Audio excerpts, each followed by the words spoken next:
Alrighty guys, what's going on today? So I am going to answer the burning question that is inside all of us producers out there, and that is, are the KRK Rokit G4 8s good for mixing? KRK has a long history, although I feel like almost just recently in the past decade they've really risen to popularity.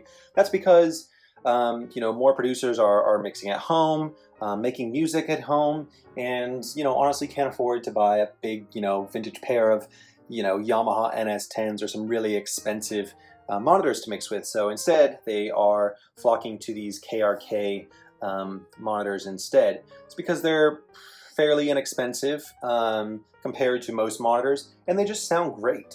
That being said, it has taken a while for them to, I think, get to where they are today.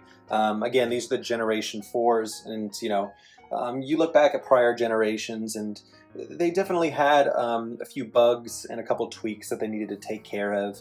And I honestly think that by this point they've done it, and for me, I absolutely love mixing on these things. I've used Yamahas, I've used Atom Audios, I've used a lot of different things, so I'm very well versed in the world of studio monitors, I think.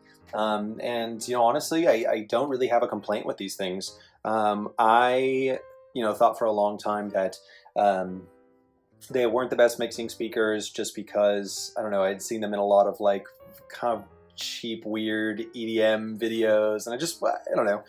I was a bit jaded, I guess you could say. But using them, I really do enjoy them, and I think they're a great mixing tool.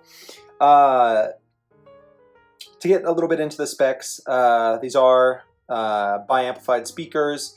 They have the tweeter and the woofer. They offer a frequency response that runs down from 36 hertz to 40 kilohertz. If you're working with really sub-heavy music or mixing really sub-heavy music, such as EDM, hip-hop, whatever, maybe you might want to get a subwoofer to complement these, as you might not get the really deep sub-low end that you want. Of course, if you're mixing in a regular-sized room, bedroom, studio, or if you're mixing in a smaller studio somewhere else, these I think are perfect because you don't want that much sub, and especially if the mixing environment's not treated. You really want to kind of just have that nice, tight, rounded low end sound without just that overbearing sub side. In terms of loudness, these do go up to 203 watt, or they have 203 watts of power, so they do get really loud.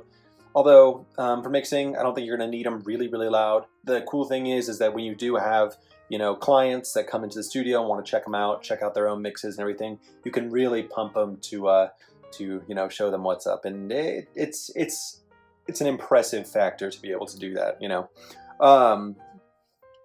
The cool thing is about these is that they do have limiters on them. Although they are really subtle, so if you do turn it up really loud, you won't have to worry about it clipping or distorting. It does a really nice job at kind of rounding off that top end to give you a nice even sound the louder it gets.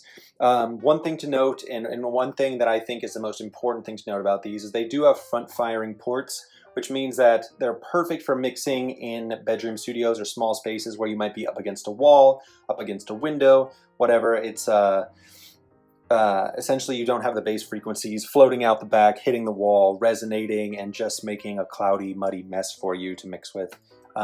So really great, really tight, really solid frequency response across the spectrum. And to answer the question of are these good to mix with, I'd say definitely. Pick yourself up a pair of these, no matter what you mix, whether it's hard-hitting EDM or soft, subtle folk music. These can do the job. Alrighty guys, if you have any questions about these mixing monitors, or if you have any insights into why you think the KRK Rokit G4 8s are good for mixing or not, please feel free to leave it in the comments. Alright, take it easy.